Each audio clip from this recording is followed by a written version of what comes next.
Olá, meu nome é Lucy, sou voluntária das Casas Espíritas da Aliança da cidade de Araraquara.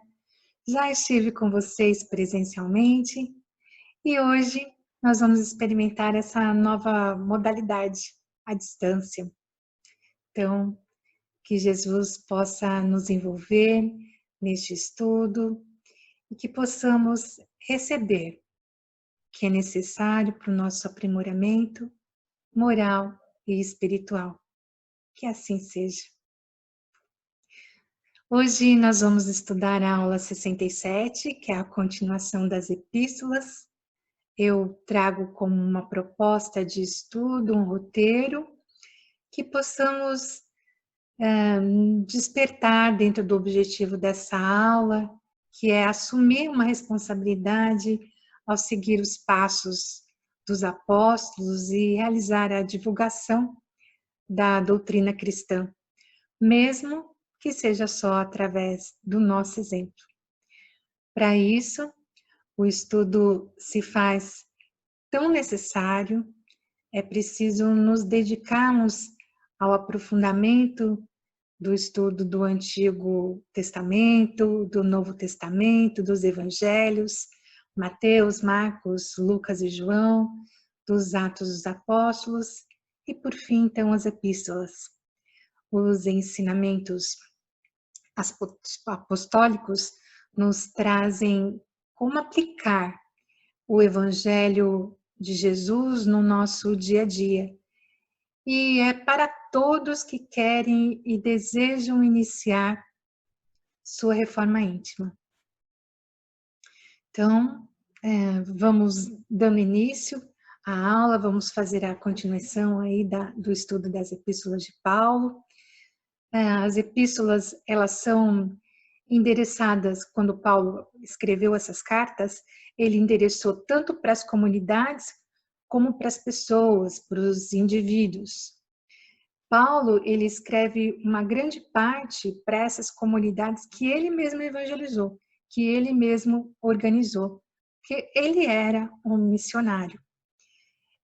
O Novo Testamento traz 14 cartas de Paulo, desde o livro dos Romanos a Filemão. Ele introduz suas epístolas com as principais doutrinas cristãs.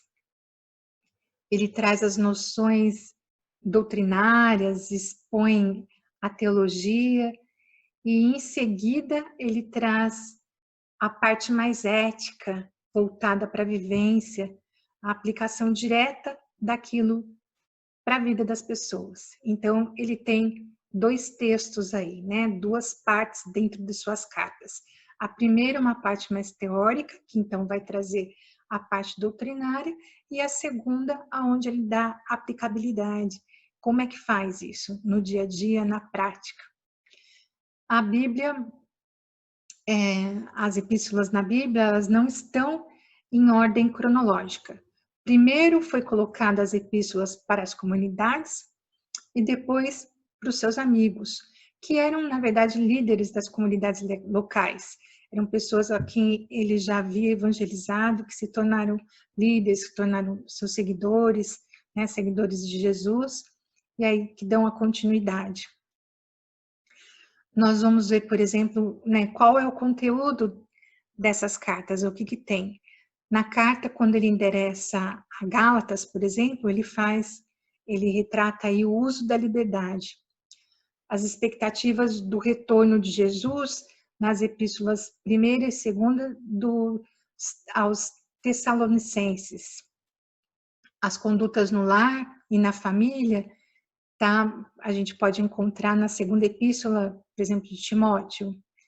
A organização das comunidades, ele endereça para Tito e na primeira carta para Timóteo. O retorno de um escravo fugitivo ao seu senhor em um quase bilhete para Filemão. É a carta mais curtinha que a gente tem de Paulo, tanto que não é dividida em capítulos, mas ela só tem, né, os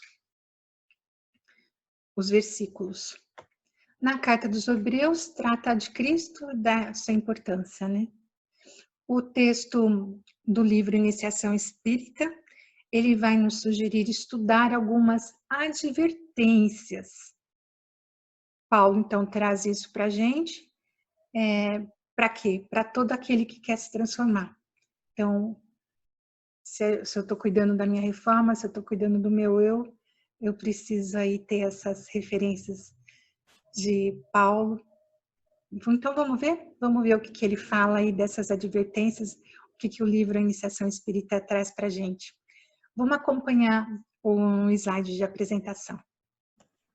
Então, aqui nós temos o que nós falamos há pouco, são as cartas em que Paulo direcionou para as comunidades. Então, as comunidades de Romanos, enviou 2 cartas para Coríntios, Gálatas, Efésios, os Filipenses, Colossenses e os Tessalonicenses. Mandou 2 cartas também. E, além disso, ele endereçou as suas epístolas para pessoas. Então, Timóteo, ele mandou 2, Tito e Filemão. E a carta aos Hebreus. Dando continuidade, a gente vai falar, então, nesse texto sugerido aqui para leitura, para o nosso estudo, sobre as advertências. E aí, Paulo traz nas epístolas de Romanos as advertências para o cristão iniciante. Quantos somos perseverantes em nossa fé? Parece até que estudando essa epístola, nós há 2000 anos, mas ainda vivemos isso. Ainda somos testados em nossa fé em detrimento aí às nossas paixões. E paixões que tanto nos desviam do caminho do estudo, do caminho de Deus, do caminho desse aprimoramento moral e espiritual que tanto precisamos. Na época, então, de Paulo, as comunidades estavam sofrendo muito essa interferência. Roma era muito atrativa, né? Roma ainda e ela fazia toda a atração pelo material. Ela oferecia muita perdição a todas as, né, e havia muita oportunidade aí para se banharem nos vícios, para alimentarem e extravasarem as paixões inferiores. Na primeira epístola aos Coríntios, Paulo ele adverte dos perigos da vaidade e do orgulho. Ele diz aqui do homem exterior e o homem interior, né? Que o homem exterior se corrompe, mas que o homem interior ele se renova dia a dia. Então, não atendamos nós nas coisas que se veem, porque as que se veem são temporais e as que não se veem são eternas. O que ele está dizendo em relação a isso? Hoje nós já temos um entendimento melhor do Espiritismo e sabemos que tudo que temos aqui, esse material, ele vai passar. Então, todas as intrigas em que lutamos, né, nas nossas lutas diárias por coisas tão passageiras, tão pequenas, elas vão ficar. Mas o que mais interessa é realmente essa nossa reforma íntima, o quanto estamos aprendendo em cada situação, nos nossos relacionamentos, no nosso dia a dia, quanto a gente está se dedicando. Então, o homem interior, ele se renova, ele renasce, ele tem novas oportunidades. Nós somos seculares, né? E quantas vidas vivemos, o quanto já fomos primitivos e o quanto evoluímos. E essa cadeia, esse crescimento, ele é pequeno, ele é dia a dia, mas cada vez mais possamos ter essa consciência de que o interior é muito mais valoroso do que esses atrativos em que a gente se recorre a tanto, né? Somos testados o tempo todo por nossa fé e o quanto nos abalamos, né? Por coisas que não acreditamos, não temos esperança, perdemos a esperança. Exatamente isso ele traz também as questões das aflições, que são os produtos dos nossos desconhecimentos. Esse entendimento que nós temos hoje da doutrina, onde a gente pode ter percepção de causa e efeito, de que nada é por acaso, nós temos que confiar em Jesus, que tudo traz e é feito para nossa evolução aqui, moral e espiritual. Então, todo o sofrimento que nós temos, ele tem uma causa, ele tem uma explicação, que pode não nos ser revelado nesse momento, mas que nos exige a perseverança, que nos exige a fé em Deus, o quanto somos testados nessa fé, novamente, o quanto precisamos estar firmes nessa cristã, nesse objetivo de vida, de estar melhor, de acreditar, de confiar em Deus, para termos uma felicidade, né? E essa felicidade, Jesus nos revela que é eterna, né? Nós vamos alcançar essa felicidade na medida em que superarmos todos os nossos conflitos, todas as nossas desilusões. Uma outra advertência que Paulo nos traz é em relação às condutas no nosso lar e na nossa família, né? Ele tá na Epístola dos Efésios.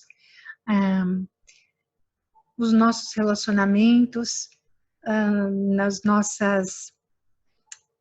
nossos deveres domésticos, né? Então, nem sempre é fácil ter esse entendimento de que vivemos com pessoas que às vezes temos uma história, temos algo a ser resgatado, temos algo para ser aprimorado.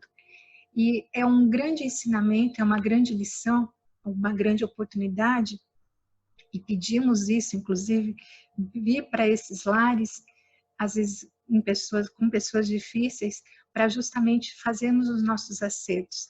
Temos a oportunidade de uma evolução, temos a oportunidade de juntos sermos amparados, sermos resgatados, né? Partimos para um outro nível, mas nem sempre essa superação, quando chega aqui, é muito difícil. E hoje a gente vê cada vez mais famílias sendo desestruturadas, famílias perdendo todo o respeito, perdendo toda essa oportunidade de evolução por pequenos desavenças, por falta de diálogo, por falta realmente de vaidade, por muito orgulho, né? Então, existe uma desistência, né? Os relacionamentos parecem frágeis, e tão frágeis ao ponto de realmente, na primeira oportunidade, existir a fuga, existir o abandono. Então, Paulo diz exatamente isso, o quanto que precisamos ter a oportunidade de melhorarmos as nossas relações, reconhecer o lugar, né, que cada um tem um lugar, tem um papel exercido dentro dessa família, tem essa importância, que cada um seja respeitado, honrado no papel que está, né? E isso hoje parece que está um pouco desvirtuado, mas independente disso, é realmente olharmos as nossas relações, reconhecermos o outro e termos o respeito com o outro. Entendemos que existe causa e efeito, ação e reação. Não estamos com essa família por acaso, não estamos... É uma oportunidade de desenvolvimento, é uma oportunidade que nos é dada de evoluirmos, de melhorarmos, de nos ampararmos. E essa família e esse seio familiar vai nos dar a oportunidade. Paulo diz que falta, nessas intrigas, a linguagem universal. Qual é a linguagem universal? A linguagem do amor. Essa é a linguagem que, se praticada em casa, através de uma empatia, através da generosidade, através do entendimento, através, né, de um diálogo mais sensível, mais aberto, realmente a gente pode avançar para um outro nível, avançar ao ponto de nós sairmos para a rua e também termos essa prática. Então, esse é um grande exercício. A minha família é o meu primeiro lar, é o meu primeiro contato, são as primeiras pessoas em que lá fora vão me ensinar a ser diferente, vão me ensinar a superar o mundo, a enfrentar o mundo. Então, se eu tenho dentro desse seio familiar uma linguagem voltada para o amor, uma linguagem voltada para a empatia, uma linguagem voltada até mesmo na disposição de se ajudar, lá fora eu acabo tendo o mesmo comportamento. E isso se expande para a comunidade. Então, é de dentro para fora, né? Esse entendimento. Assim como a mesma forma do meu trabalho, eu encontrar alguma pessoa difícil, acabo tendo esse entendimento de que realmente essa pessoa não é colocada na minha frente por pura coincidência, por puro né, acaso. Não existe isso. Não existe o acaso para as coisas de Deus. Realmente, hoje, no Espiritismo, nós temos esse entendimento de que precisamos estar onde estamos, com quem estamos, e melhorar essa relação de acordo com o temperamento, de acordo com a oportunidade que nos dá a cada um. Paulo, além de apresentar, então, essas duas advertências em relação ao cristão iniciante, às condutas no lar da família, ele diz de uma superação. Como é que a gente enfrenta, como é que a gente luta com tudo isso? Né? E aí ele chama de armadura de Deus. Essa armadura de Deus, ela está descrita na Epístola dos Efésios, e ela é para qualquer um que quer trabalhar a sua imperfeição, que quer uma nova oportunidade, que quer realmente trabalhar a sua reforma íntima. Ele diz da fé, dessa crença, então, que nós temos que ter nesse Deus que nos ampara, que nos guia, que está conosco o tempo todo, para qualquer dificuldade, para qualquer fato que nos aconteça, de não nos sentirmos sozinhos ou não sentirmos piedade de nós, mas de termos essa força de Deus, essa força de que existe alguém nos amparando, nos auxiliando para qualquer dificuldade, para qualquer conflito. Então, Deus está do nosso lado.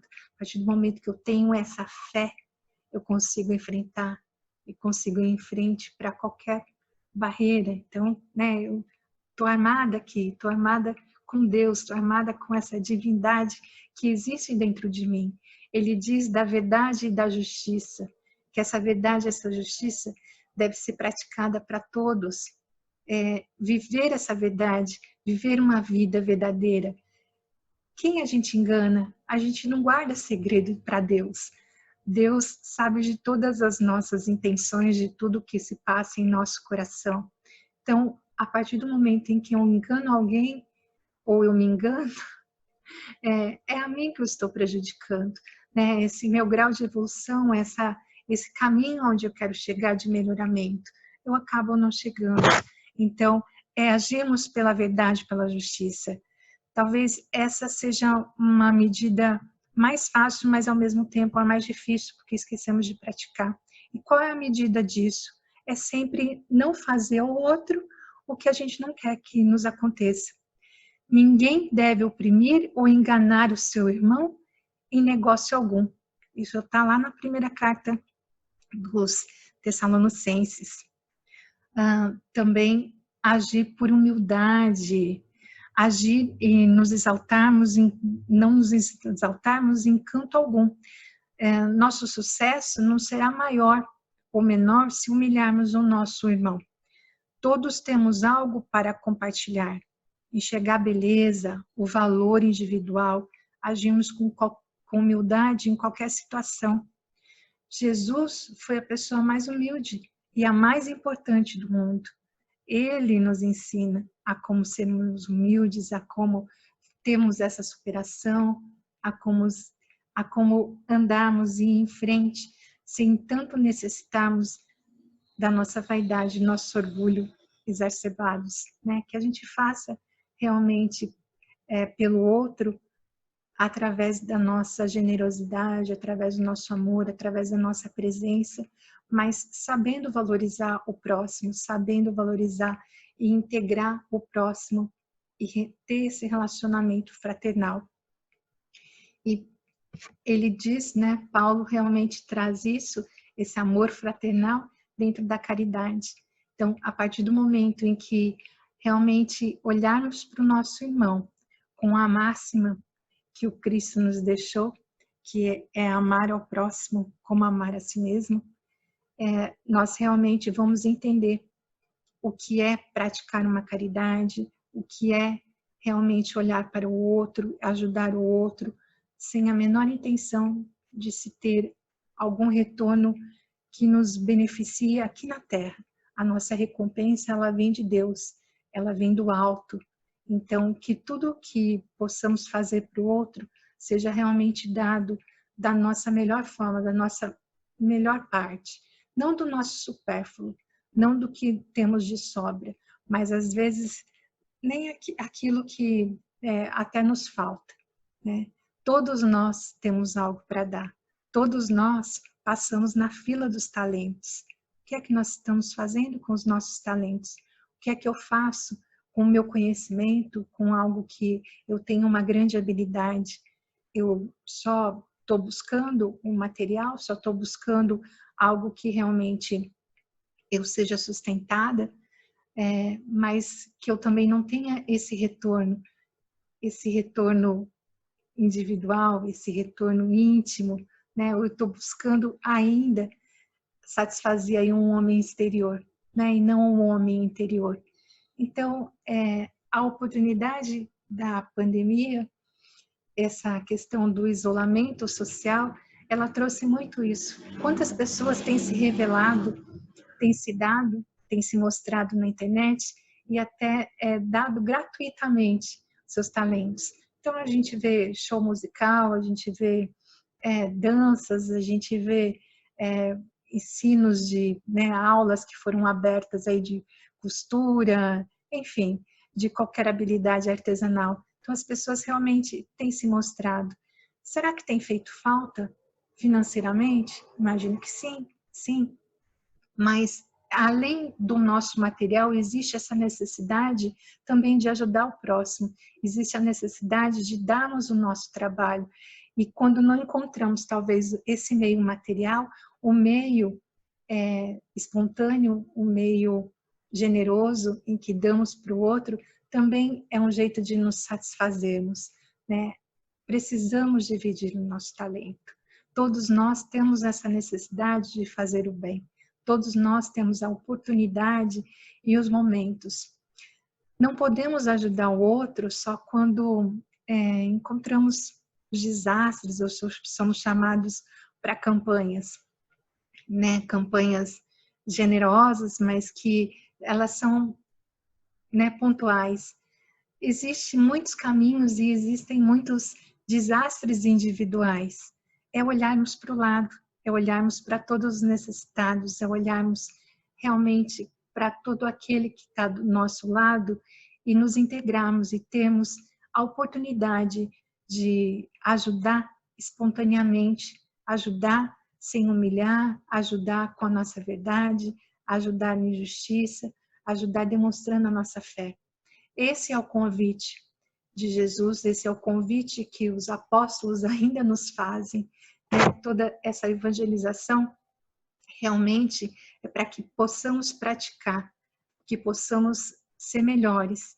E como cidadãos podemos mostrar esse convite que até a aula de hoje nos faz, de darmos continuidade à prática dos evangelhos,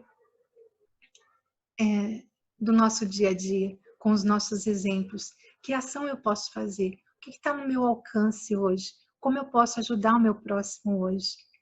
Não dá para não sair transformado depois de tudo que a gente conhece, de tudo que temos conhecido, de tudo que estamos vivendo na escola. Somos convidados a realmente servir o nosso próximo.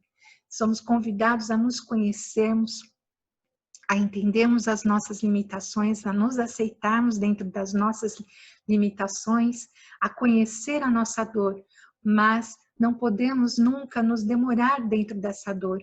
Essa dor, ela realmente precisa ser curada e ela é curada quando eu dou, quando eu estou pronta para o próximo de uma forma espontânea, de uma forma amorosa, generosidade sendo aí mais ampla em toda a minha vontade, em todo o meu amor. Então, esse é o grande convite em que fazemos para a aula, em fazermos conhecer o amor, conhecer a caridade, sermos mais humildes, sermos mais fraternos, sermos mais dispostos, que realmente cada um encontre a sua essência, que cada um compartilhe o seu talento de uma forma muito amorosa. Quem sabe, saindo já uma proposta de atendimento, uma proposta de compartilhamento de algo fraterno. Paulo escrevia suas cartas e eu imagino a emoção quando era chegado às comunidades, porque Paulo era uma pessoa querida, uma pessoa sábia, uma pessoa que realmente era muito respeitada. Quem sabe também nós não somos vistos assim, dessa forma, ou podemos vir a ser vistos dessa forma. Que tal escrever cartas? Que tal, se eu tenho a oportunidade de sair para a rua, passar numa casa que eu sei que tem idosos, por exemplo, e deixar uma mensagem na caixinha de correio. Nem todo mundo ainda é ligado ou conectado às redes sociais. Nem todo mundo tem essa oportunidade. Os mais antigos, principalmente, ainda se lembram de como era escrever cartas e receber cartinhas. O correio já não faz mais isso. Dificilmente alguém pode estar aí recebendo uma cartinha que não seja de cobrança, mas uma cartinha realmente escrita à mão, escrita com amorosidade, palavras de amigo. Escreva, tenta fazer isso.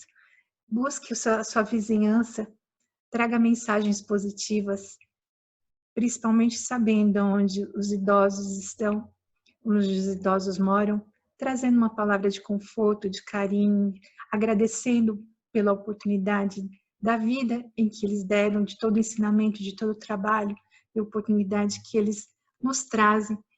Se estamos aqui hoje, realmente foi pela contribuição do trabalho deles. Então, há sempre um agradecimento e um encorajamento para que sejamos melhores. Deixo com vocês a mensagem final de Paulo. É uma mensagem linda, onde ele fala do amor, o amor em sua plenitude.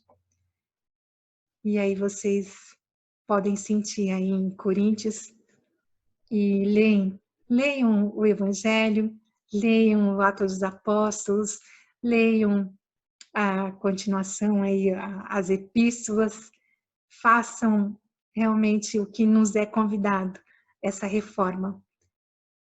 Temos todo o conhecimento aí, temos tudo na nossa mão para sermos melhores.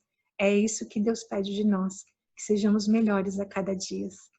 Agradeço a oportunidade de estar com vocês, deixo também aqui as referências. Busquem sempre outras referências. Então, tá aqui as nossas fontes para a aula. E essa é a mensagem de caridade que eu deixo para vocês, que se encontra na Epístola aos Coríntios, capítulo 13, os versículos de 1 a 13. Que Jesus esteja conosco em todos os momentos. Agradeço a oportunidade de estar com vocês. Até a próxima. Ainda que eu fale todas as línguas dos homens e dos anjos, ainda que eu fale todas as línguas dos anjos e dos homens, se eu não tiver amor, serei apenas um bronze que ressoa, um sino que retine. Ainda que eu possua o dom das profecias, saiba todas as ciências, ainda que eu possua um tamanho grau de fé que me permita remover montanhas, se eu não tiver amor, eu nada serei. Ainda que eu distribua meus bens entre os pobres e deixe então o fogo consumir o meu corpo, nenhum proveito tiro se eu não tiver amor.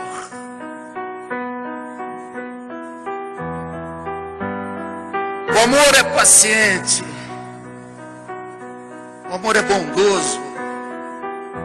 Não é nada exigente, arrogante, orgulhoso. Jamais é descortês. Nunca é interesseiro. Divaldo, querido, o amor não se irrita. Não guarda rancor no coração. Tudo desculpa. Tudo crê, tudo espera, tudo suporta, Nestor. O amor não terá fim. As profecias, sim.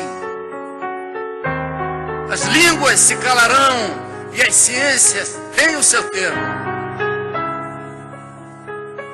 Imperfeito é o nosso conhecimento e também as profecias, mas quando vier o que é perfeito, o que é imperfeito desaparecerá. Quando eu era criança, brincava como criança, pensava como criança raciocinava. Homem feito, me despojei dos atributos de criança. Por enquanto, enxergamos Deus através de um espelho, mas um dia teremos a visão de Deus de face a face. Por enquanto conheço apenas uma parte, mas logo conhecerei como sou por Ele conhecido.